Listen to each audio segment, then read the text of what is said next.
right. This evening, we have a wonderful guest. We have Ashara with us. Ashara began her career in the UK as a professional dancer, choreographer, dance teacher, and movement director.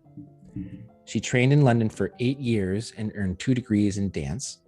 She began teaching dance while still a student in 1981 and went on to work in professional schools and theaters throughout the UK as a teacher and choreographer.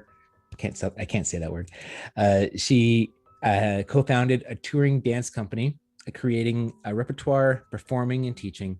She taught dance to actors and stage performers at Mount View Academy of Theater Arts for 10 years and at many other theaters and learning centers. She became one of the first wave of movement directors in the UK.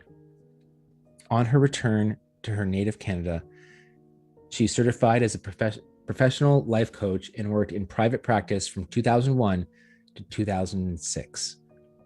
Through a personal healing journey of rebalancing her masculine and feminine energies, Ashara soon began supporting women on similar journeys, designing and delivering experimental workshops to help them become grounded in self-love through embodiment.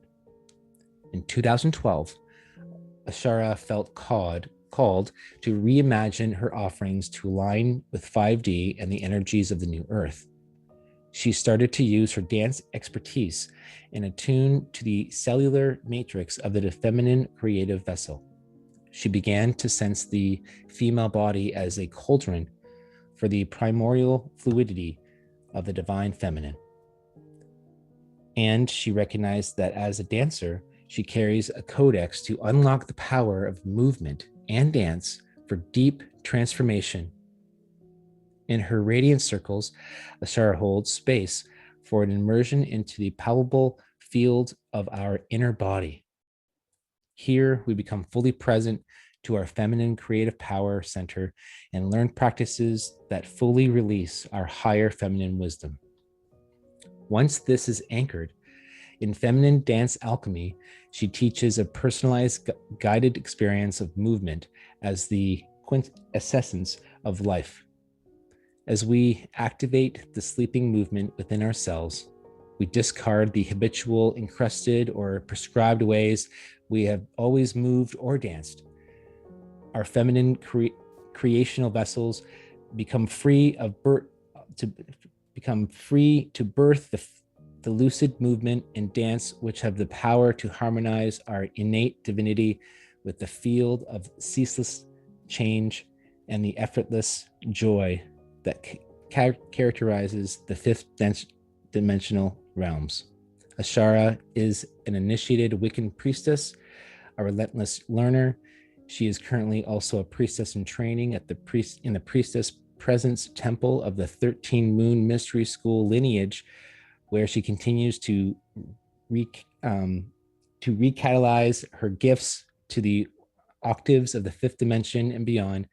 She is a disciplined and regular daily spiritual practice. I challenge anyone to read that better. A lot of fun words in there. Ashara, welcome to our group. There is a lot to unpack there. How are you feeling tonight? I'm feeling good.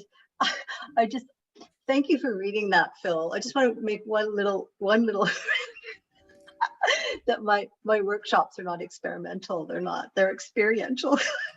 Thank you. See, there was a lot of words. I was definitely getting caught up. No word of a lie.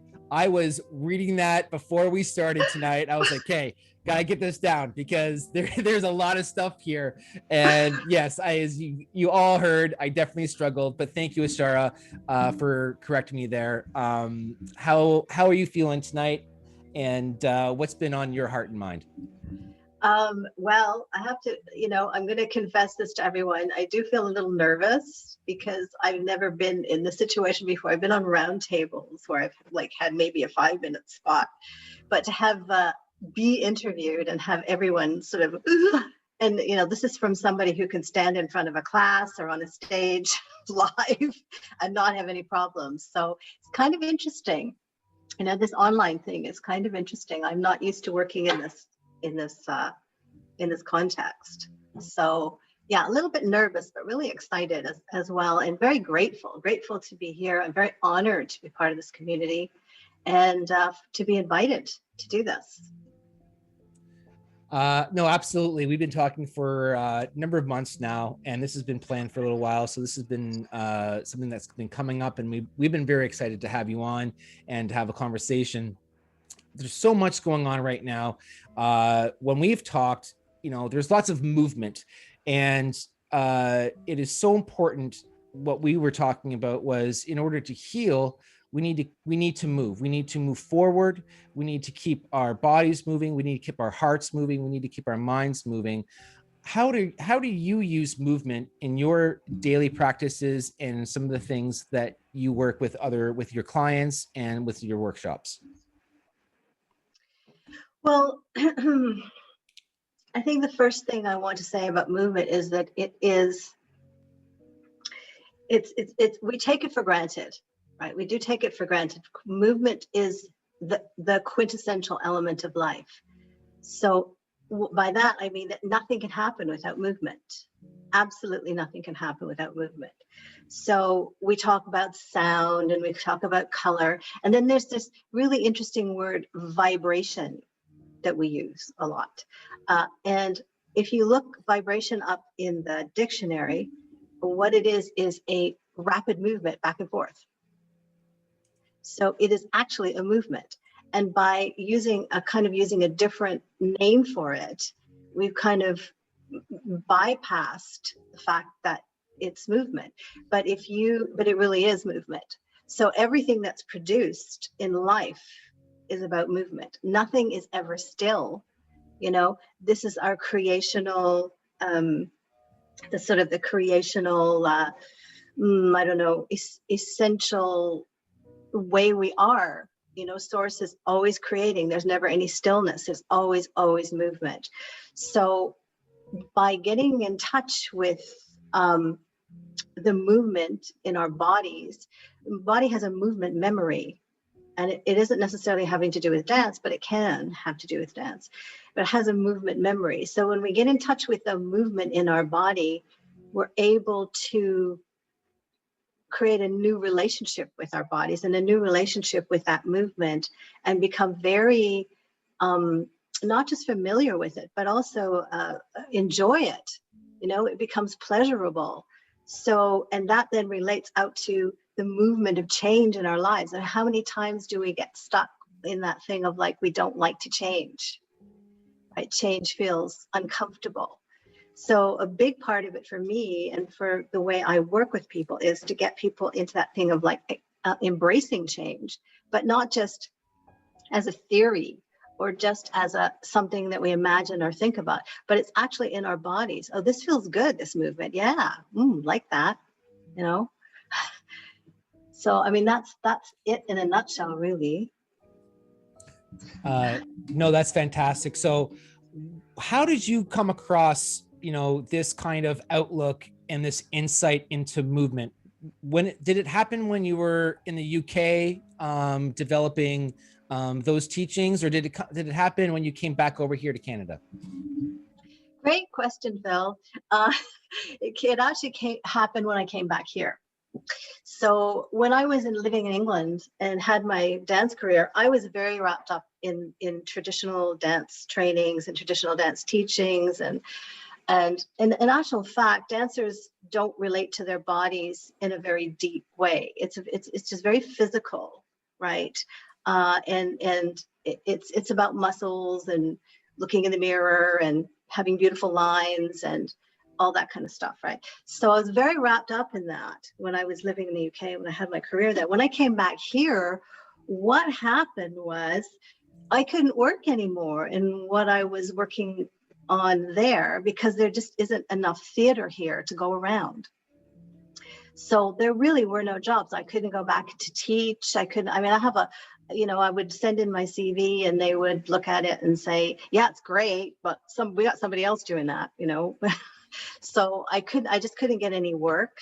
And so that's when I had to change direction. And when I started bringing dance or wanting to bring dance back into my my teachings and my workshops and things, I started to attend these free dance offerings. I don't know if you've ever come across these, but it's kind of like they can be labeled conscious dance or ecstatic dance. I don't know if anyone's ever done that, but there are these free dance offerings, and you can go, and it's great. The freedom of it is great, right? And you go in, and there's music playing, and it's everywhere. It's not like a club atmosphere. You know, there's no judgment there. You can wear anything you want. It's open to all ages. It's, you know, so the freedom of it is great. But what I was noticing when I was in these things, I was watching people, of course, with my choreographer and teacher eye. And what I noticed is people were just like moving habitually. Like they just, you know, didn't matter what the music was. It didn't matter what the theme was. Each person was just moving in this way that they moved, and that didn't change, you know. And after a period of time of doing that, they just got bored and sat down. Like, how many times can you do that movement over and over and over again, right? It's not going very deep. And I started to realize that this conscious dance wasn't very conscious at all. And there wasn't any guidance in it. You know, they usually had a DJ there that would lead people into a little, tonight the theme is la la la la, and people would get up and start to just, we used to call it in choreography class when we didn't know what we were doing, we used to call it wafting around the room, you know, and people would just be wafting around the room all night. And I started to realize that there must be a way to something in this middle, not so that you're not like, people are just not set out in the studio to waft around the room and move habitually. And the very strict technique that I was involved in when I was a dancer. And there must be some way of bringing that together so that people can actually reach deeper into their bodies, into the natural kind of cellular matrix where their natural movement is, and then they can reach in there and find their unique movement signatures, right? And then find a way of expressing that. So that's what brought me into it. And that's how I created Feminine Dance Alchemy, on that basis, because I wanted to find a way to help people to guide people into this deeper relationship with their bodies, and this movement movement is there. You can see it. That's why all tribes use movement in dance, right? Children, when you see children, as soon as you put music on, what do they get up and they move. They usually move their hips because they know where the juice is, right? So exactly. So it's a natural thing for us to move and to dance. It's natural. And it's primal, it's primordial, and it is quintessential. So I wanted to develop, and also, as I said, it's taken for granted. You know, we dance when we want to celebrate, and there's nothing wrong with that. It's great. You know, we dance when we want to celebrate or have fun or whatever, or when we're marking a special occasion, and that's all great, right? And any kind of movement will bring joy, but it's something much, much deeper than that. It's like, you know, there's a natural thing in there inside of us. And I really wanted to get to that thing and help guide people to bring it out. Kind of long-winded answer to your question, but that's perfect. It gives context, right? Gives the substance. Lots of stuff there to unpack. I'm kind of curious, could you just dive a little deeper, or maybe explain the unique movement signatures that we have? What does that mean? Does that mean what's good for me is not good for somebody else? And how do we, and it sounds like you can help with helping us tap into that, but what does that look like? You know, the unique movement signatures of a person. Well, it looks different for everyone, right? It is unique to each person, for sure. I'm just trying to think of an example I can give you that might illustrate this. So I was in a workshop once. I was leading a workshop once, actually, and there was a woman in my workshop who I had been in other dance things with, and I was doing this workshop, and it was a women's thing, The workshop was called Dancing with the Dragon Queen, and it was a very deep dive into all of this. And this particular woman, she's a lovely woman, but she's and you know, in dance we talk about bodies because the body is our expression, right? Movement and dance we express through our bodies. So she was tall and she had very long limbs, and but she was, when she danced, she was like she did it all from her limbs and her legs. And even when she went on the floor, that was her habitual way of dancing, right? And moving, it's all she could feel, right? And in fact, it was difficult to get near her because she was pretty strong, and she was like flailing around a lot. And when we did at the end of the workshop, when they were doing a kind of solitary dance, and after we'd gone through all the processes, I noticed that she was standing in the corner, and she was very quiet, very uncharacteristic of her, because she's quite, like, you know, expressive. And she was looking down at her body, and she was like moving her pelvis and moving different parts of her body.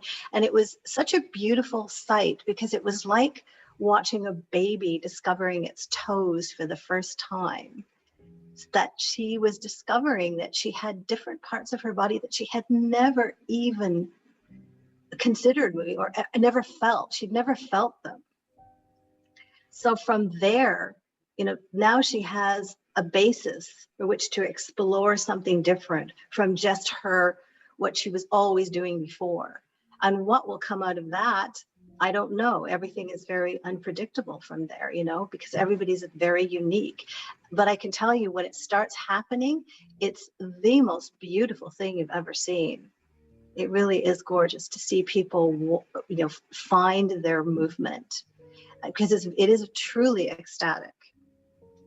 That's beautiful. You talked about, you know, I don't, an infant, or really childlike, and it's not the first time it was mentioned tonight.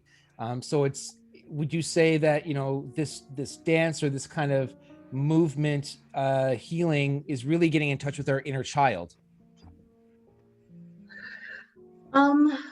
Inner child. I I I feel, I know that I do a lot of inner child work myself, but everything that I do, whether it's inner child work or whatever I do, I always get to it through my body.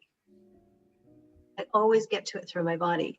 So all of these things that are inside, like higher self or inner child, and any of these aspects of self, they're us, right? We tend to think of them as out there, and somehow we have to like tap into them or get them to come in or something.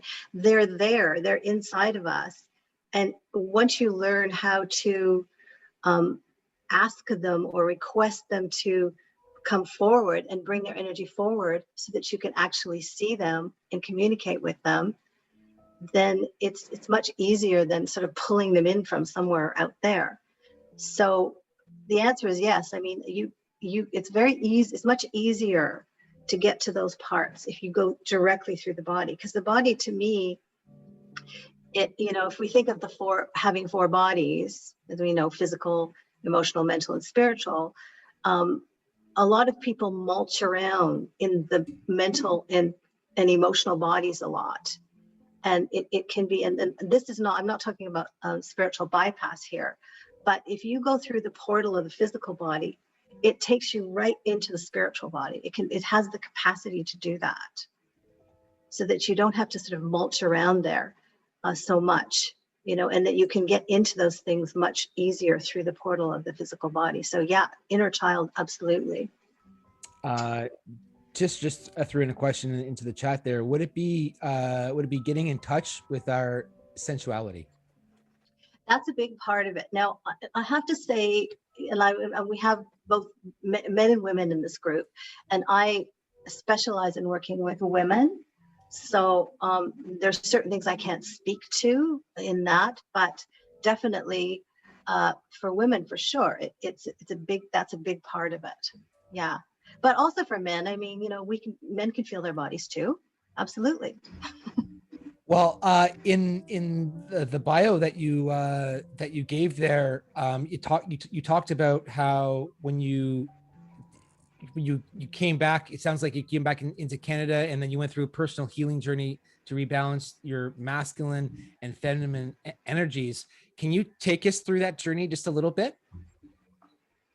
Oh, well, I guess I guess so. Um, well, for me, it was about I had at a very young age activated um, my activated some very toxic masculine energy and feminine energy. So I went through a lot of my life, my younger years, with those two energies kind of vying and fighting. And it was kind of a very toxic mix. And I got to a certain point where it almost destroyed me. I mean, I really had to do something about it because it was so bad. It almost destroyed me. So that's when I started to work on my feminine energy to make it healthier. And at the time I was working on it, and it was affecting my whole life, but it was mainly affecting my relationships. You know, I was really having a lot of issues around my relationships with men. Um, and in the early part, when I first started, there was nothing out there. You know, this is like in the late 90s, I'd say, when I first started that on that journey. And honestly, no one was talking about the divine feminine. There was no books out. I found one book that talked about energy, but there's a lot of books that talked about behavior, like Mars and Venus, and you know, the rules and all these things, like how to behave, you know, but there was nothing about energy. There's very little about energy. And I knew that it was something about energy, that energy has to happen first before the behavior happens. So I was like mulching my way through this. It was like really, really hard work over a long period of time to get my feminine energy healthy, you know. And then once I got my feminine energy healthy, then my masculine energy started to relax and come forward in a much healthier way. And that's kind of how I work with women in my circles a lot, is that most women come in with a lot of masculine energy and not able to reach the feminine. So we go right into the feminine and go very, very far with the feminine so that we can come back and get a balance. And that balance can be different for every single woman, as I'm sure it would be for every single man. It's an individual, unique balance that you have to find for yourself. Yeah. That's beautiful. Thank you so much for that. Michelle threw a question in the chat. I'm not too sure how easy this will be to answer, but is your dance like the 5 elements dance? Thanks for that question, Michelle. No. And I'll tell you, well, I do sometimes use elements. I know 5 elements. I've been in workshops of 5 elements. Um, 5 elements like chakra dance and a few of the other ones are kind of have been attempts to bring those two worlds together, you know, or a balance between like the strict structured dance and the free dance, right? So it's been a great, Gabrielle Roth was brilliant, and she created this thing called 5 elements. And the workshops that I've been in, and I'm sure there are lots of different teachers. This was one of the reasons why I created Feminine Dance Alchemy. That's why it's a great question, because it goes right to the heart of why I did this. And the workshops I've been in where, I don't know, I'm sure different teachers have different approaches to this, but the ones I've been in, it didn't get to the place where people got into that deep place inside them. So we would have a discussion about air, right? The element of air. And we'd put on music that was kind of airy and people would start dancing. And then we'd have a discussion about fire and we'd put fiery music on and people would still be dancing in the same way. You know, the rhythm might have changed or the speed might have changed, but the movement wasn't changing.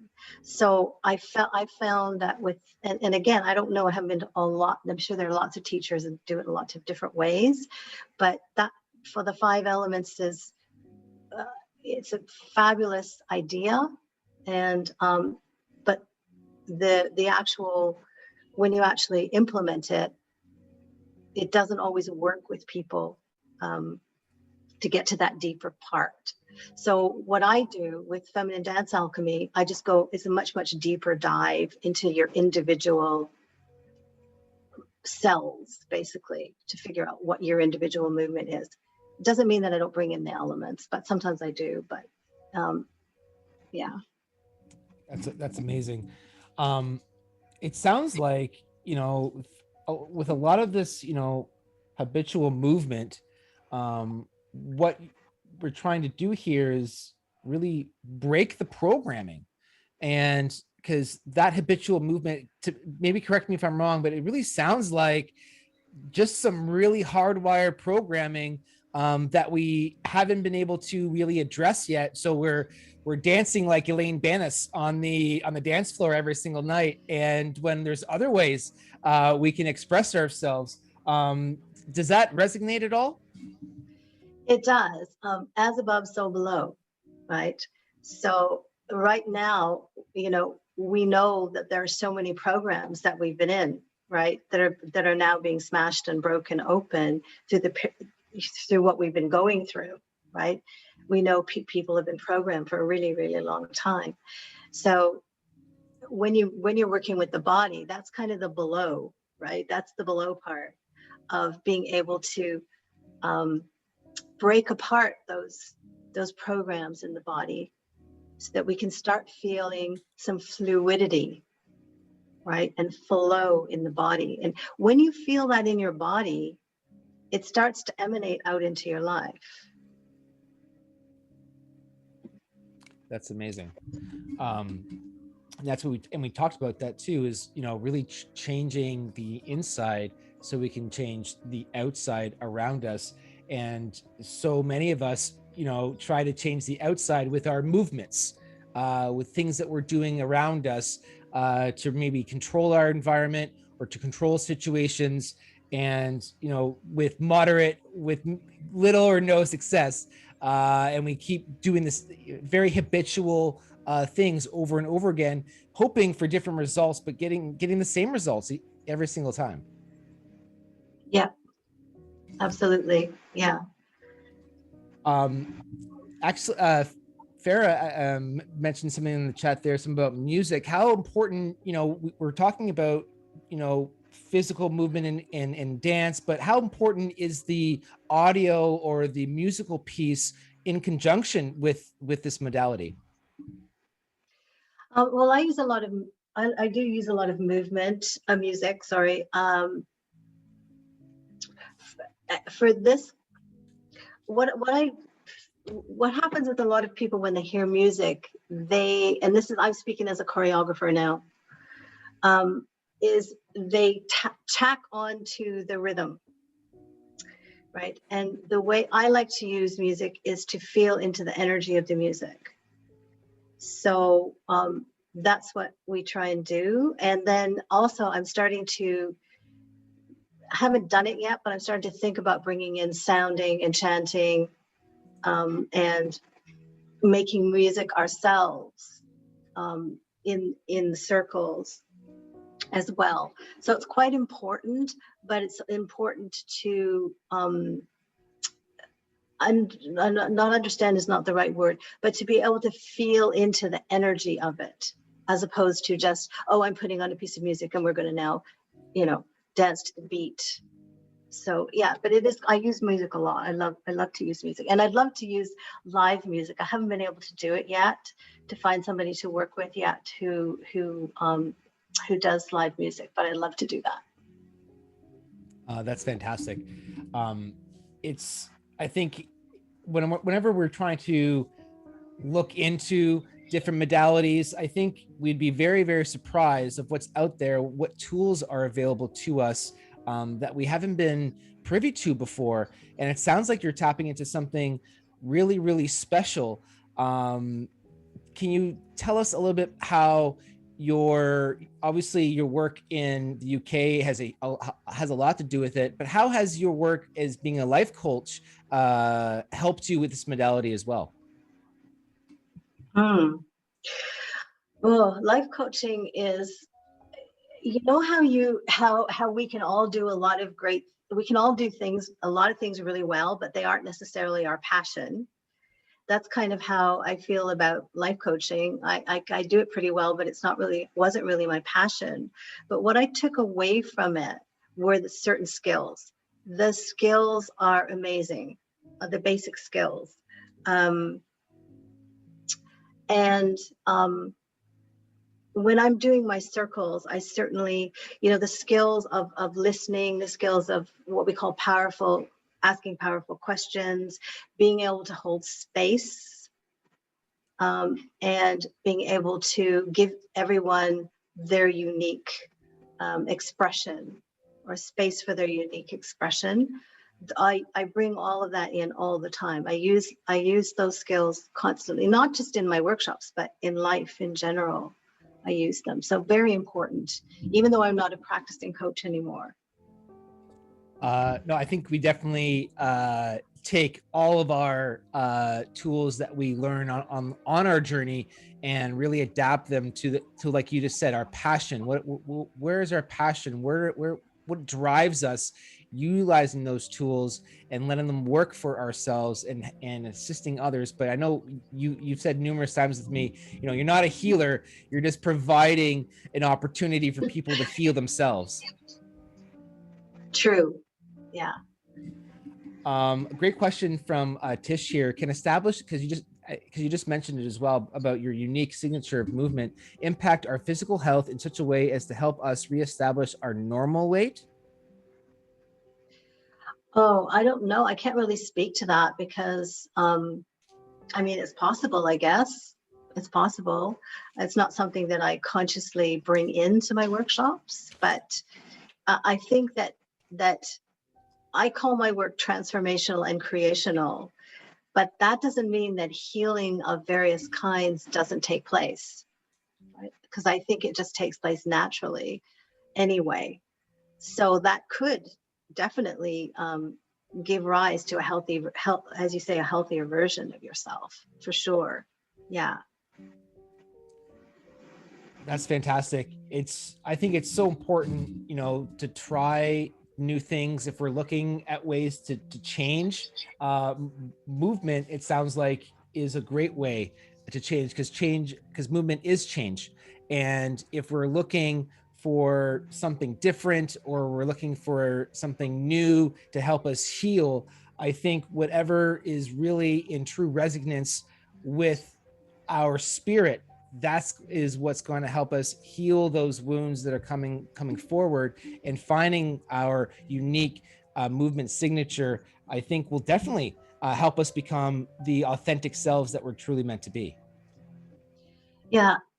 Also, I think just to say that finding your unique movement signature, like before you can do that, you really have to change the relationship you have with your body, right? Because to go in there, you have to have this relationship with your body where you can go in there. So that's the first thing I work on, with women anyway, is to change this relationship. And then out of that, we start to move into, like with feminine dance alchemy, you know, with when we're in circle, we're working very much on the feminine energy and circulating the feminine energy in a certain way internally. And when we go into feminine dance alchemy, we're bringing in more of a masculine, so that it's more of an expression, an outward expression, and then you get that balance. But it all works together. So very few people come into feminine dance alchemy before they do the body work that I do in my circles first. Wow, that's fantastic. Farah has a great question. She wants to know which project you have worked on that was the most rewarding in an unexpected way. Oh gosh, I get lots of rewards, unexpected rewards with my work. We do a certain practice in my circles which is a witnessed practice. It's a witnessed moving practice. And in this practice, what happens is when the people who are witnessing you, what they see come out of you when you do this is quite extraordinary. You can actually see the feminine essence coming out of the woman. It's really quite extraordinary, and it's quite palpable. So when that happens, everybody's just like, oh my God, it's so amazing. And the woman who's doing it is like, she's so amazing. She's feeling so amazing. So that's very, very rewarding. But also when I'm working with dance, just seeing people, when you really go in there and you really start finding it, I mean, I always feel like as a choreographer, you know, we have to do these big, splashy, kind of dramatic looking things. But honestly, if I put the women from my feminine dance alchemy on stage, you wouldn't be able to take your eyes off them. And it's very subtle what happens. It's very subtle, but it's completely riveting and incredibly beautiful what happens. So I don't know, those are two things anyway, but I'm always getting like unexpected rewards. I think most of us, if not all of us, get unexpected rewards every time we are of service to others, and I think that's just part of the deal. Is we are going to reap some of those benefits for sure, just by being ourselves and working from our heart with everyone that we come in contact with. Switching gears for just 1 second, Ashara, can you just maybe give us a little bit of a rundown of you say that you are an initiated Wiccan priestess. Does this come into play at all in some of the movement and the feminine dance alchemy that you do? Absolutely. There's a big, so I always call my circles, my women's circles, but in actual fact, they're not just circles. So there's a big difference between a circle and a temple, right? So being a Wiccan priestess, and I like, I am initiated in that lineage, but I'm also now in another lineage, which isn't necessarily Wiccan. We work with archetypes. There's a certain, what you're doing is you're creating an etheric temple. You're creating a temple atmosphere and a temple container. So there's a certain amount of ritual and ceremony in it. And when you do that, it takes you into this kind of liminal space, right? Beyond the veil. That just being in a circle and chatting doesn't do. So I definitely bring all those skills into my circles, and yeah, to a large extent into when I do feminine dance alchemy too. So, you know, things like calling in the directions and calling in certain entities and having, you know, certain rituals and ceremony that we do, so that we're all in this kind of space of it's kind of just, so when the women come into my circles, you know, we do certain things at the door, and by the time they get into the circle and they sit down, they're already in this space of being very, very I don't know how else to describe it, but to say that we have actually moved beyond the veil in that space. So it kind of brings a magical quality, if you like, into circles and into workshops. That's fantastic. Again, you taking all the tools that we can and implementing them to be of service to others. I think that's really, really fantastic. So can you maybe go into some detail about maybe, because you work a lot with women, what are some things that maybe, you know, men can do to maybe balance this masculine feminine energy that's around? Because I think we've all of us been suppressed with this masculine energy for quite a long time, which is a part of the programming.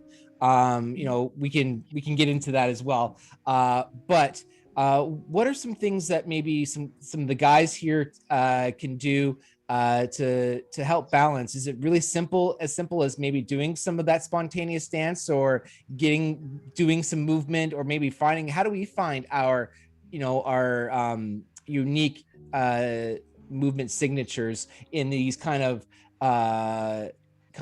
rugged, kind of very, very awkward kind of bodies? Well, first of all, not all men have those kinds of bodies. I know many, many men who are very graceful, very graceful.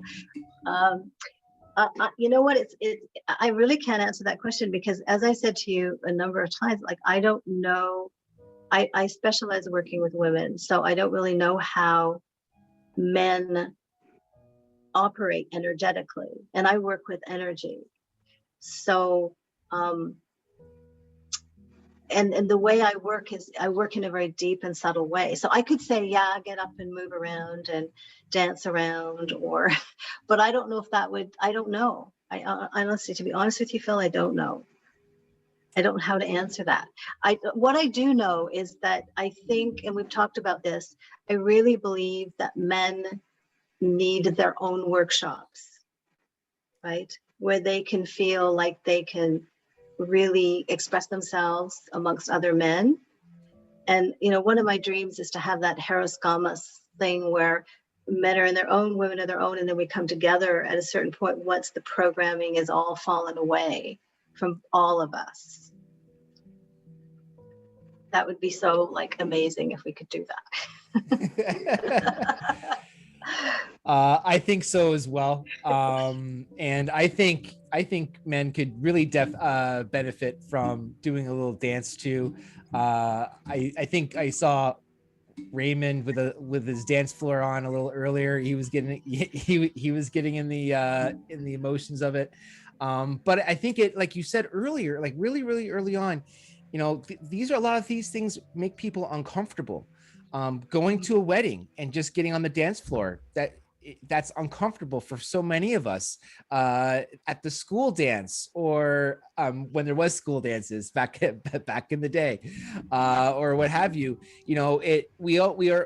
Most of us really hesitate just to get on that dance floor and express ourselves and to be in that moment.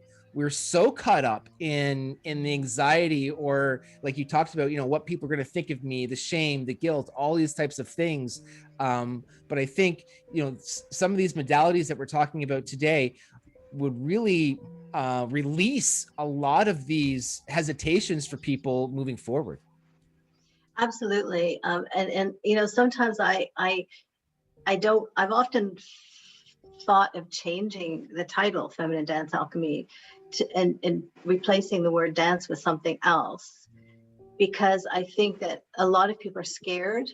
They're really scared. They see dance and think, oh, no, I can't do that. That's not for me. That's not for me. But I'm here to tell you that everyone can dance. Everyone can dance, right? It's built into our makeup as human beings. And as I said before, you can see it in children. Like children will just get up and do it, right? It's just that we've been programmed and conditioned to thinking. I mean, the other part of it is that because the dance world, and I'm talking about the professional dance world, is what the kind of training that you get, your body is moving in very unnatural ways, right? Very unnatural ways. And so there's this association of dance with some kind of godlike or goddess-like thing that the rest of us can't do, right? And that may be true, of the techniques that we learn as dancers, but that doesn't mean that we can't dance. Now, I trained actors for 10 years, and I had people in my classes that had 2 left feet, right up to people who had a lot of training. I had very mixed classes. I also taught adults, in adult education. So I have a broad range of experience in that. And I used to always say to my actors, this is not extraterrestrial. Everybody can do this, right? You don't need it. And just because you can't do the splits doesn't mean that you can't move or dance, right? And it was part of my thing was to make them comfortable with that. And I think as as a workshop leader, as a guide, I like to bring in, this is a little bit off topic, but I like to bring in humor. And when I say humor, I mean, I like to get people to laugh at themselves and relax into it, right? So that it's not so serious and we can have some fun with it. Because at the end of the day, movement and dance and having a great relationship with your body is about joy. That's really what it's all about. That's very, very beautiful. Sticking on that for 1 second, you talked about how tribal we are and how dance has been, like you're just describing, been around for a long time. And Connie's curious, many cultures have traditional dance practices which honor spirit. Could you speak on any of these that you may have celebrated and or witnessed? Well, I haven't been involved in any directly in any tribal dance, but I have actually, in fact, feminine dance alchemy draws a lot on tantric dance. And now, when we say tantric dance, what everybody, if you look up tantric dance on the web, right on the net, you'll get a whole bunch of things like on pole dancing and all that, and it is so not that. It is so not that, because when you really get into tantric dance, it's very much what I'm talking about. And I created this back in 2015, and then I was looking all over for different kinds of dance on the web, and came across this a couple of people who actually do tantric dance. And when I saw it, I thought, wow, this is exactly what I'm talking about here. Because when you see it, you know it, right? So, I mean, have I what was the question again? Have I celebrated or witnessed? Yeah, that I have actually witnessed that, and I do bring. I'm not saying I bring it in. I did it anyway, and then I just saw it out there and thought, okay, I've been doing this anyway, right? So, and tantric dance is amazing because it gets right down into that cellular part of us that really just has something so deep to say to us and so deep to connect with us. And when you see women doing it, it's extraordinary. It's extraordinary to watch. That's fantastic. And it's all about, like you just said, being able to communicate with our bodies, being able to listen to them. And it is super, super hard right now with all the programming, but it sounds like, we're definitely breaking that. Michelle is kind of curious though. Shara, how far away does dance go into our history? We're getting deep here. Oh my God, Michelle. It depends on what kind of dance we're talking about. I think certainly ballet. No, don't be sorry, sweetheart. That's okay. If we're talking about ballet, that ballet was created in the French courts of I think the 17th century, in the courts of Louis, one of the Louis 14th. That very just courtiers dancing in a very prescribed way, la la la la la, and that developed into ballet. The kind of dance that I've been involved in, it actually has its roots in much more recent. So, get into a little bit of dance history here. How many people have heard of Isadora Duncan? Isadora Duncan? Heard of Isadora Duncan? No, James says no. Okay, Isadora Duncan was this woman.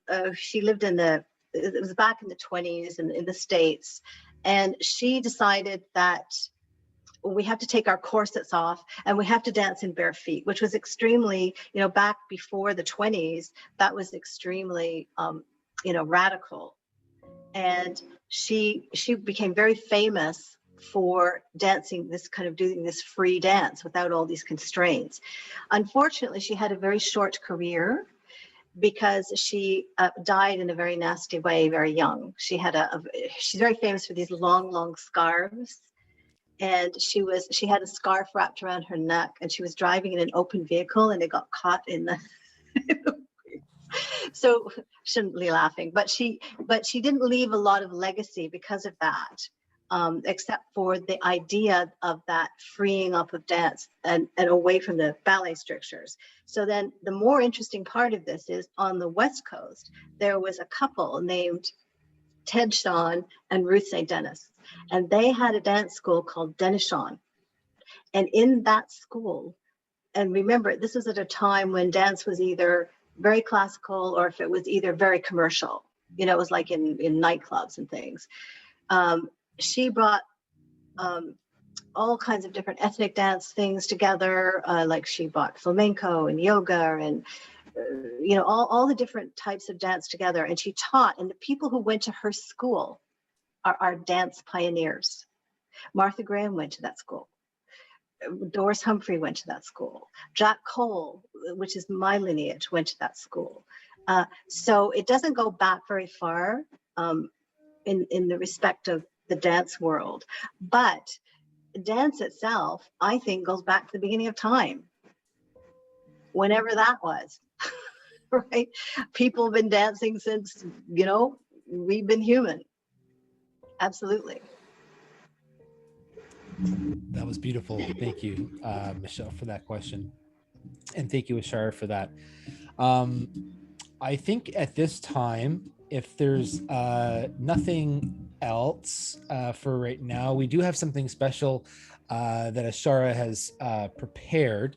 Ashara, if you could be so kind as maybe to introduce us and lead us in a movement and stillness meditation. Sure. So Phil asked me to do something for tonight. So I have this practice, and I call it movement within stillness. And basically, what it is, it's really just an awareness practice, coming into the body and becoming very aware, and shifting into a kind of a different relationship with the body. So are we all up for that? Try it. Okay. All right. So I'll lead us into this. And when I do my practices and my meditations, I generally don't, nothing's written down. You know, I'm in there with you the whole time. That's actually part of my priestess practice, is to be in meditations with people as I go. So anything can happen, because I don't really know what's going to happen when I do it. So I just invite you to, in this practice, to be very relaxed and to be allow, right? So there's nothing to do here. There's nothing to do. There's nothing to strive for. There's nothing to stress over. You know, if your mind starts coming in, just, you know, do whatever you need to do to soothe it and sit it down on the side or whatever you need to do. And just follow along and just relax. So invite everyone to first just get really, really comfortable. So you're going to be very still through this whole practice. So get yourself really in a really comfortable position so that you don't need to move around or adjust anything, and make any little adjustments that you need to get super comfortable where you're sitting.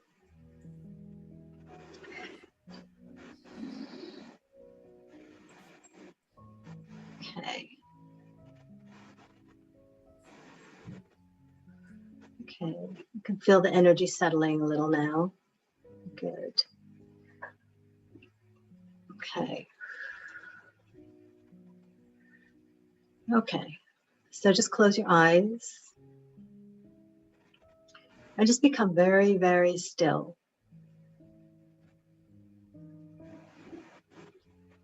Stillness really is about how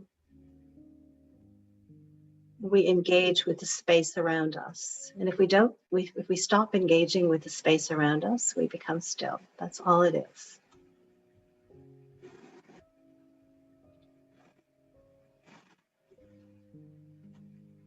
And just focus on your breathing, just your natural breathing. And just tell yourself to relax. relax, relax, allow, allow, allow. And follow the natural rhythm of the breath. And allow it to just fall down, fall down, fall down in your body until it gets down to your belly. And just let it naturally find its own rhythm in the belly.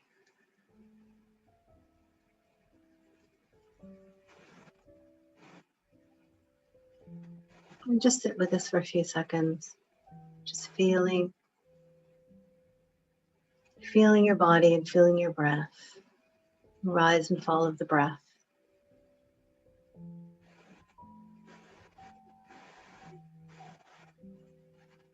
And I want you to just bring your attention to your skin, the part of the skin that is exposed to the air that isn't covered with any clothing. So it could be your face or your neck, the back of your hands. Just bring your attention to the skin. And start to feel how the skin interacts with the air. So the air, even if there is no fan on or anything, has its own currents. And just see if you can, just with your intention, just feel the air on your skin. And see if you can feel into the subtle energy of those currents on your skin. And again, this isn't anything for the mind. This is all for the senses. So any way you can sense or perceive or feel that interaction, that interface between the skin and the air. Beautiful. And now we're going to take a very deep breath in into the belly and expel or exhale all the air out. And as you breathe in, I want you to feel the cool air coming into your nostrils and going down through the nasal passages, getting into the throat, and going down deep into the lungs. And on the exhale, allow the air to come out of the lungs, out through the throat, into the nose, and out through the nostrils. And again, the cool air coming in through the nostrils, the nasal passages, the throat, deep into the lungs. And see if you can follow the air as it goes out. It's a little warmer, so you might not be able to feel it as intensely. Following it all the way out through the nose. And one more time, bringing the air in, cool air through the nostrils, the nose, the throat, into the lungs, and then back out again. Tracing that path, very, very subtle, tracing that path. And then just settle back into your normal breathing pattern for a few minutes, 3 seconds. Lovely. Okay. And now staying very, very still, bring your attention to your face. And just notice what's going on with your eyes right now. Not your third eye, your actual physical eyes. They're closed and you're still. Can you perceive the subtle movements?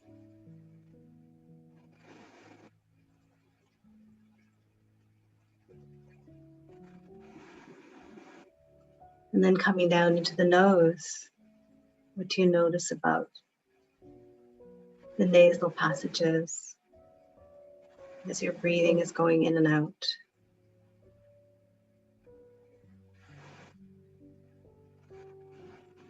And then down into your mouth.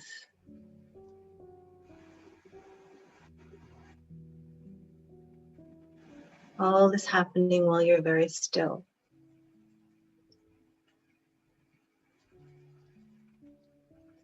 And now let's bring our attention to our heart.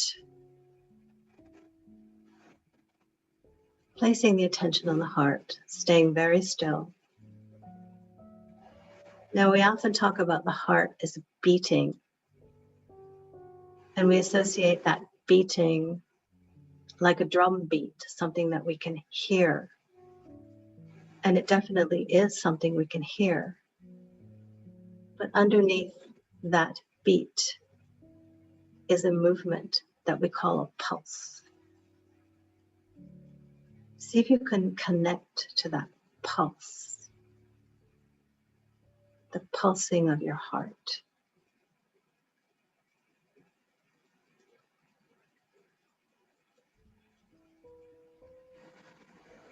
And as you connect to that pulse of your heart,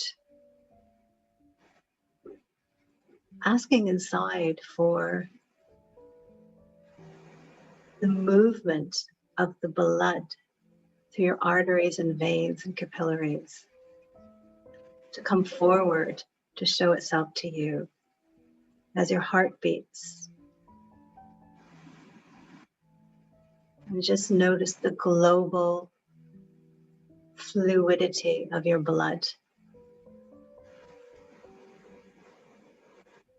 as it courses through your body.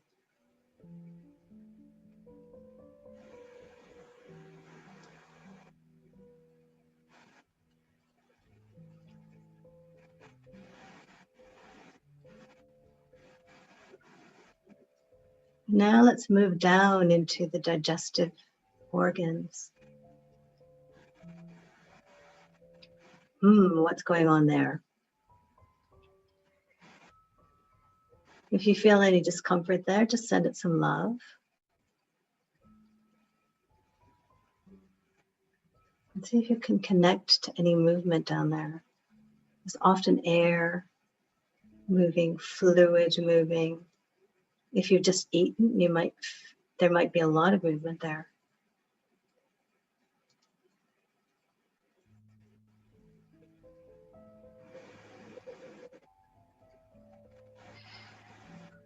Now I'm just going to invite you to do a little bit of sounding. No one's going to hear you because you're all muted. And just a little bit of humming. So just really just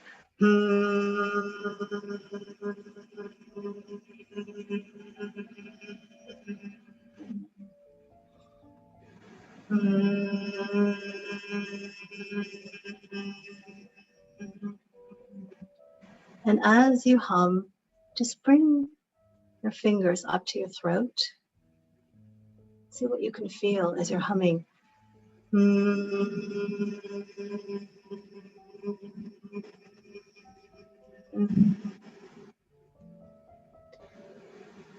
That's what we call a vibration. But without that vibration or movement, we would not be able to make sound. And anybody who's ever had laryngitis, where the vocal cords get stuck together and you can't make a sound, you'll know what I mean. Very good. So let's now move up into the brain. So bring your focus up into your head, inside your head. And this is not the mind. This is your actual brain. And just with your intention, connecting to the brain.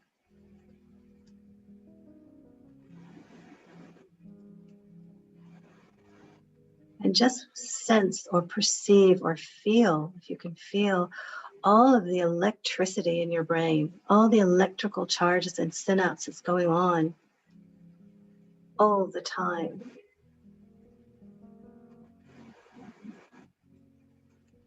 And bringing your focus down into the brainstem and down into the spine, into the nerve centers. and out into the body, all of the nerves in your body, the nerve endings and the nerves in your body, asking inside for these nerves to come forward and communicate with you. And just feel the vibrancy and the vitality that your body has with all these nerves moving all of the time, every second, even though you're very, very still.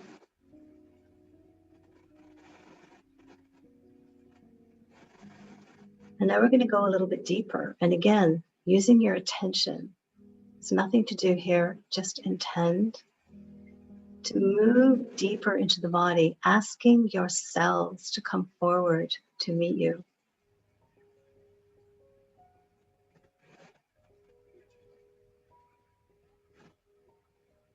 And just sink deeper in. See if you can perceive or sense your cells all over your body. And going deeper into the organelles of the cells.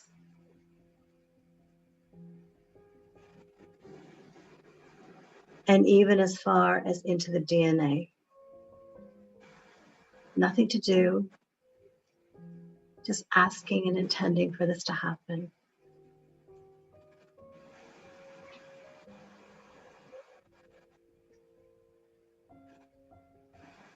And now just moving out into the body again globally.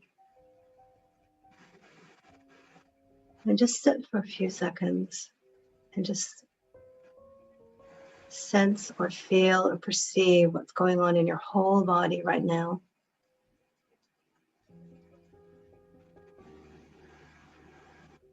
You're still in stillness, but what's happening inside?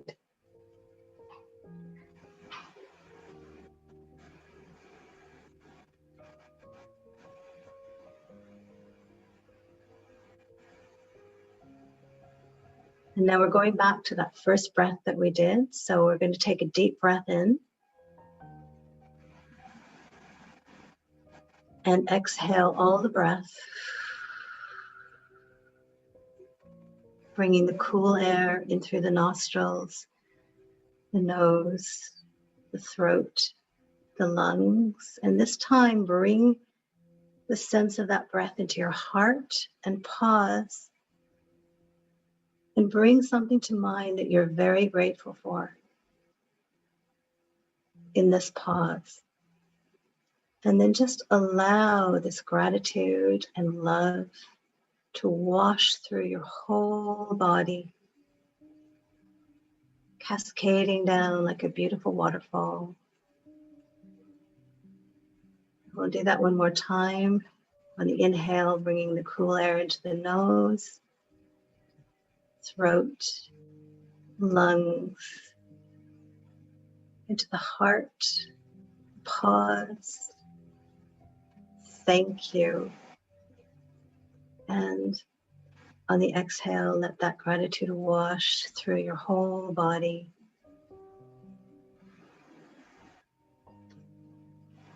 And one more time on the inhale, cool air through the nose, the throat, the lungs, heart. Pause with gratitude. And on the exhale, allow it to cascade through the body.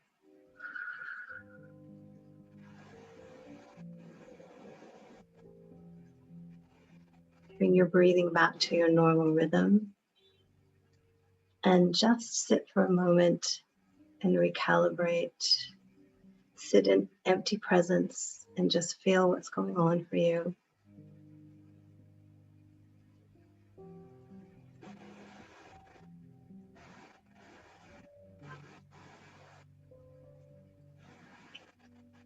In a moment, I'm going to ask you to start to open your eyes, and we're going to do this very, very slowly. And when you open your eyes, you're going to open them without being focused. So just starting to allow a little bit of light in, and slowly open eyelids. and looking forward into the space without focusing on anything. And just sit with this unfocused gaze and feel your whole body in stillness. All of the movement and vitality and vibrancy that you have in your body in stillness, with your eyes open and unfocused. Very slowly start to refocus your eyes, focusing on something in your room, in your space in front of you. Bringing yourself back, back, back. And then just do anything that feels good to you to bring yourself back, stretching or moving or just being still and focusing. Whatever feels good to you, and come all the way back.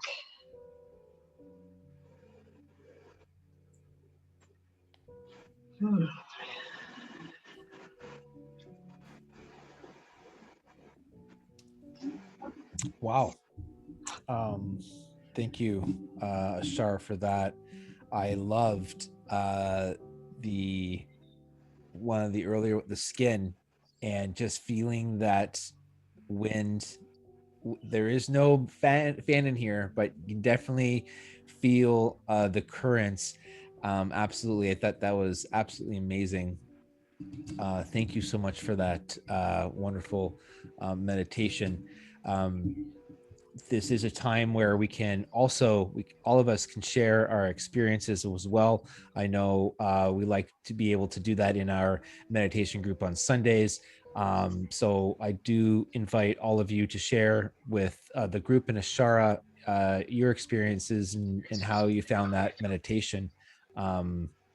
Anyone that would like to come on the dance floor first, the music is being played.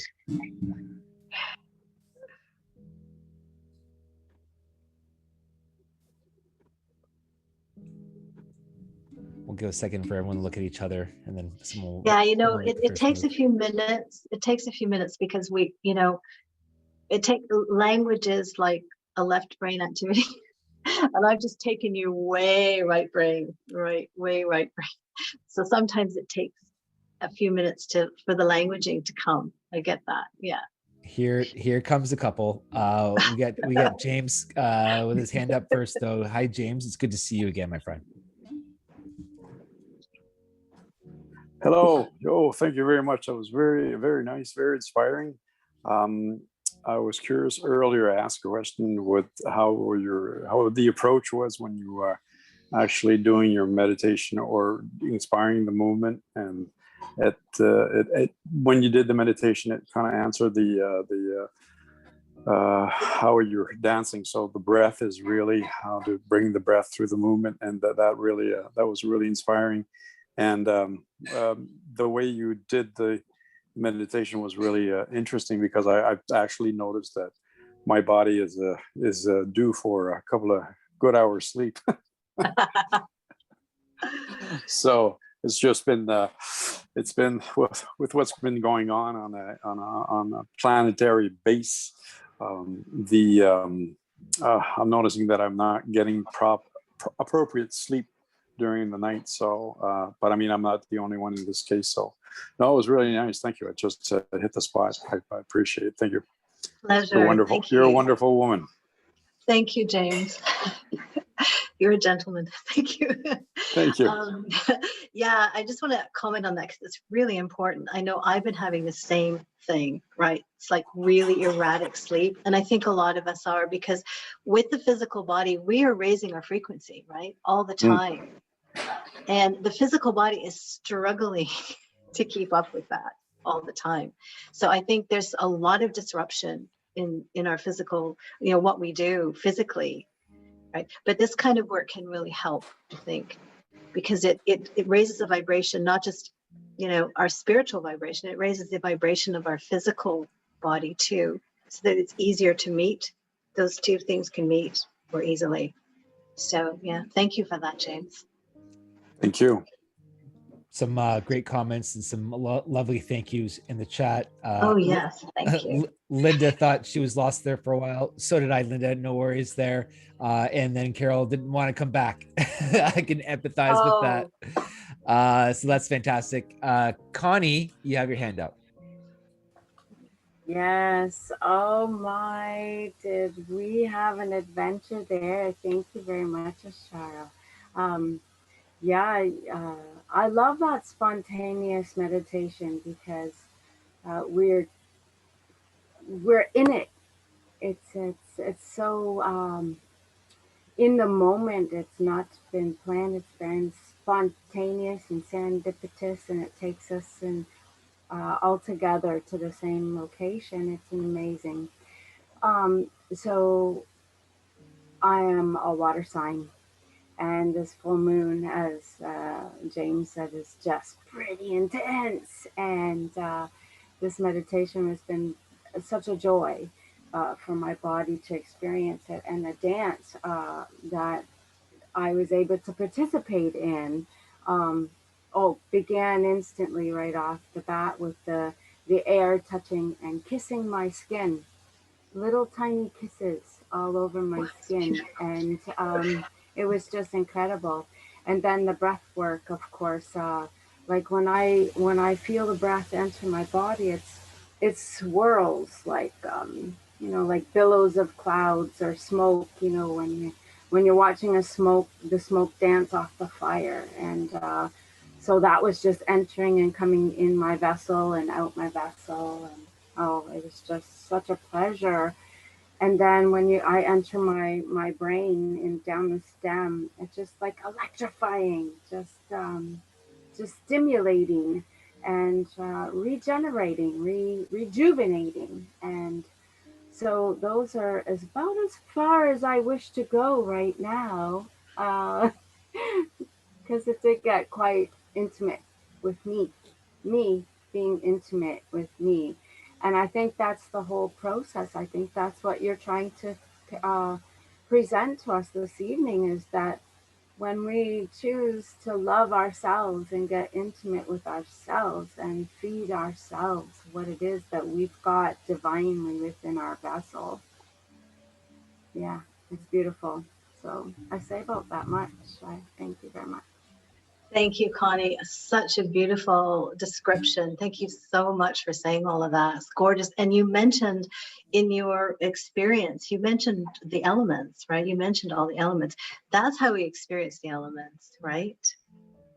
Right? Because the fire is in there and the water is in there, right? And the earth is in there and the air is in there, right?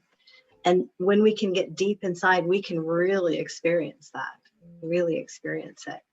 Yeah. And it is all about, I love the way you said, really it's about falling in love with ourselves and getting intimate with ourselves. And it starts with the relationship with this. I don't like calling it a vessel. To me, it's a temple. So it's very sacred. It's not just a meat suit that we walk around. I hate that term. People say that. Yeah. Thank you. That was fantastic, Connie. Yeah, I'm just going to echo what Ashara just said there. I loved what you said about me being intimate with me. I think we all obviously can really forget to be kind to ourselves and to love ourselves. And Ashara, you definitely gave us a space to get reacquainted with ourselves in that way. And hopefully some of us, like James, are going to be listening to our bodies with whatever message that they have for us. Sometimes it might feel like, yeah, we're tired, or maybe we're hungry, or maybe there's something else, something that we haven't been able to pick up just yet. But in that stillness, like Connie was just describing, there's still a lot that goes on. Yeah, we never stop moving. Nothing stops moving, ever, ever, ever. Well, I think when we talked, it was like to not move would be to die, would be death, because everything is constantly moving on a micro level to a macro level. It is constantly in flux. Our solar system right down to our heart.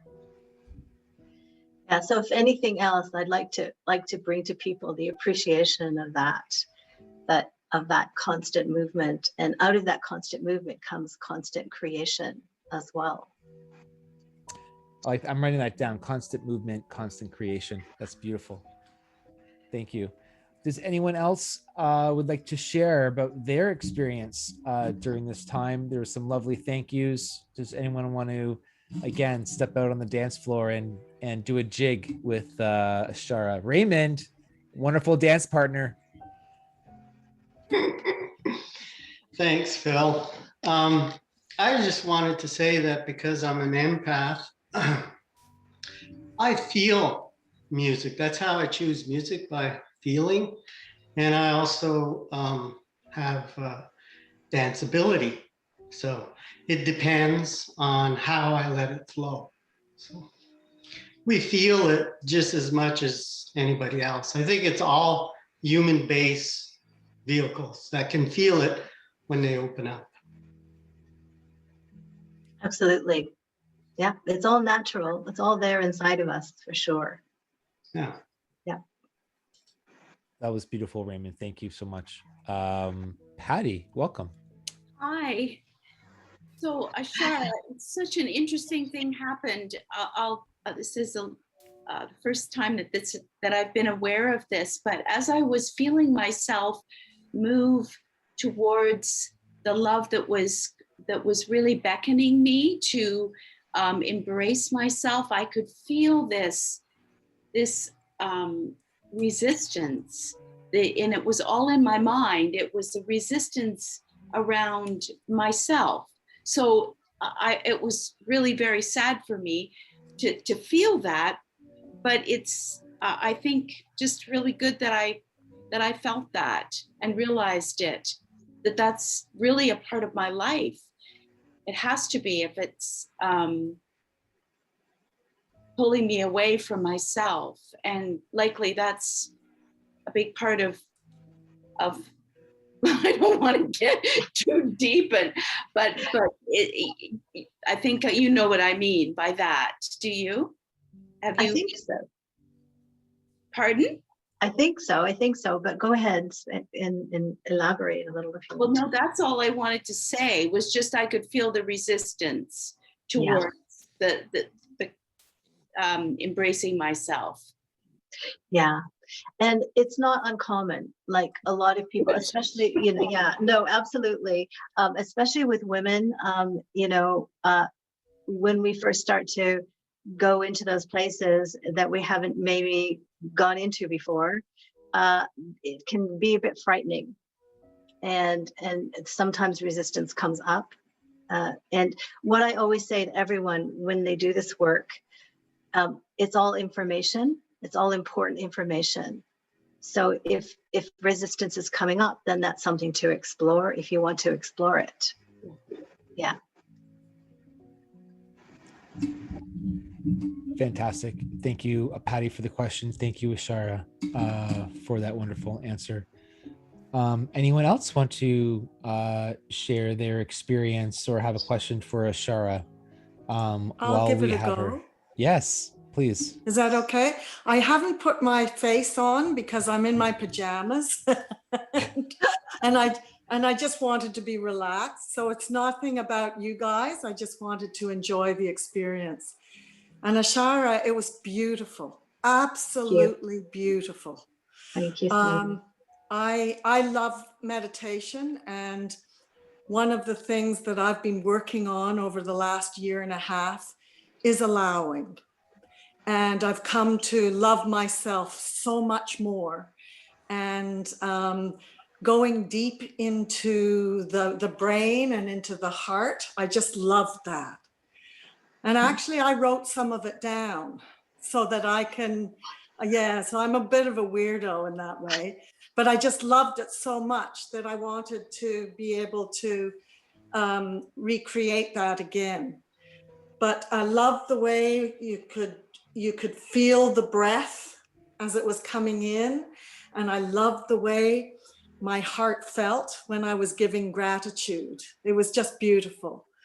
And and the way you talked and the way you explained it, it was just to die for. I couldn't think of another word for it, but it was just absolutely beautiful. So thank you very, very much. Thank you, Sonia. Thank you so much for that. And you have the recording. Oh, excellent. So Yeah. how do we get that? This will be posted on our website. Oh, perfect. Thank you so much. Okay, I'll let somebody else speak. Thank you. That was wonderful. Thank you so much. Yes, please encourage anyone that would like to, if you're feeling a pull, to step forward to say hello to Ashara, or to ask a question, or to express how that meditation was for you. We would love to hear from you.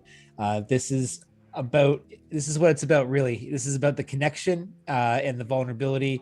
We were definitely getting into that. That intimacy is so important as we are moving through this very dense storm that's happening.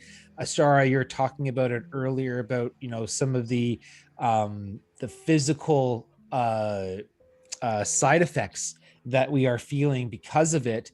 And, in that stillness, we can really start listening and hearing, hopefully, what our body has to tell us, because like you're saying, there's so much information there that we have to be very keen to pick it up if we want to start moving forward in our lives on a path of healing and of grace. But Tish, you have your hand up. Oh, thank you, Phil. Hi, Ashar. Hi. Thank you again for that meditation. I don't know. I fell asleep, kind of in parts. I know, because I've been, during the week, I experienced insomnia, but just because of what we're in, and usually I catch up on my sleep anyways on the weekend. But when I think the last two meditations, there's a moment where I actually go into it, like I like for a moment I it's like a deep sleep, but when I wake up, I actually felt refreshed. So thank you. You're welcome. Yeah. And that's just the body, it's what I was talking about before, right? Because we're in a very high vibration, and the body is just reacting the way it needs to react, right? That doesn't mean that you're not actually doing what you need to do, right? Mm-hmm. Yeah, absolutely. And I'm not surprised you felt refreshed when you woke up. Oh, okay, good. So I'm on the right track that evening. Definitely. Okay, thank you so much. Thank you. That was wonderful. Thank you so much, Tish, for stepping forward. We have definitely danced around a lot of different kinds of topics tonight. I really appreciate Ashara for taking the time and expressing and explaining this very, very unique modality. For those that maybe want to get in contact with you, is there a website or an email that maybe you can share? I know you are in Ontario. Yes, I'm in sunny, light, wonderful Toronto, surrounded by construction sites everywhere. So yeah, I mean, I only have right now my personal email, and that's really, I mean, I've just whittled down to very, very small until things start to grow out again. So, but people are welcome to contact me if you want to contact me for any reason, any questions or conversations. Yeah. Amazing. And as well, if just for everyone to know, Ashara is part of our Divine Feminine Healing Circle, and I think she's doing week 5, and that's in a number of weeks, but really looking forward to that. So thank you very much, Ashara, for being part of that group. I know that's been a long time coming. For those of you that are curious, we are getting together again tomorrow night. We have our new member workshop along with our website workshop.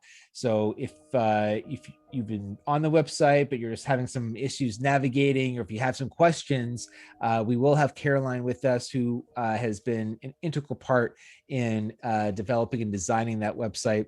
So I encourage you to sign up for that. Signups are on the website and have been sent out to all the new members as well.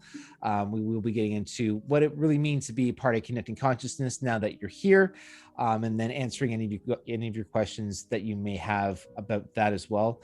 The very next day, Sunday, we are going to getting together again for our meditation group. We'll be wrapping up our series on the intuitive. We will working on the spiritual intuitive on Sunday, and then we'll be back the following next week with another week of connection and sharing. I believe every single day there is an opportunity. So please check out the upcoming events on the website for all of those details.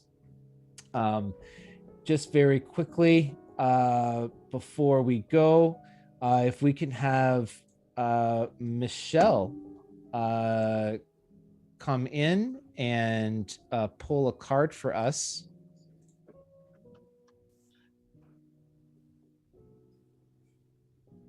There was a question also of if there are workshops that Ashara will do in her region. Absolutely. I will start doing them again. Most of my work, I have to say, has to be done in person. There's a lot. I'm doing practices online with some of my circle practices, which I'll be doing some of that with the women in our Divine Feminine Healing Circle.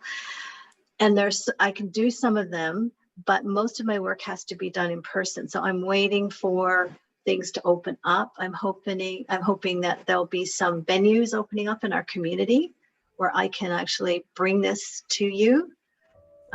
So we'll just see what happens. But if something opened up next week and someone said, come and do it, I'd be there like that. So I'm ready to go. I'm good and ready to go. Thank you. All right, then don't tempt me, Ashara, because then I'll be contacting you, and we're definitely going to set something up for sure. Oh, there's the card. I release the need to control my life. Isn't that what dancing is all about? Releasing that control, being free. Oh, double thumbs up. That was an amazing card there, Michelle. That was pretty perfect. I like it a lot. Thank you all for taking the time and energy to be with us tonight and to share, to connect.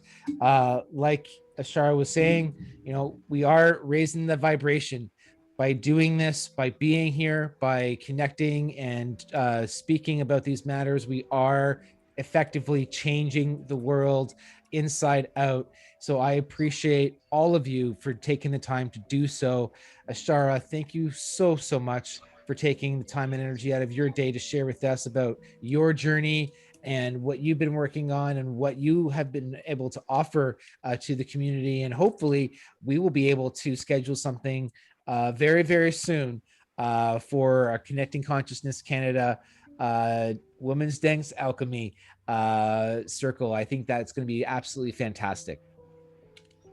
Thank you, Phil, and thank you, everyone. And I just wanted to say, I've noticed that there are a lot of great comments and thank yous in the chat, which I haven't been able to read because I've been so focused. And I just want to say thank you to everyone for all your beautiful comments. I'm very touched and very blessed to be part of this community and honored to be here with you, doing anything, but especially doing the work that I love and I'm passionate with. It's just such a wonderful gift. So thank you so much. Thanks, Phil, and everyone for tonight.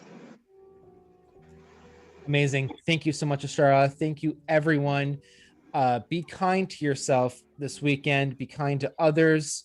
Walk in that gratitude. Walk in that love. Hold that grace. Hold the light as high and as bright as possible. We are all in this together. We might be coast to coast in separate areas, but we are all one heart here in Canada and around the world in connecting consciousness. Thank you, everyone, so much. We will see you all next time.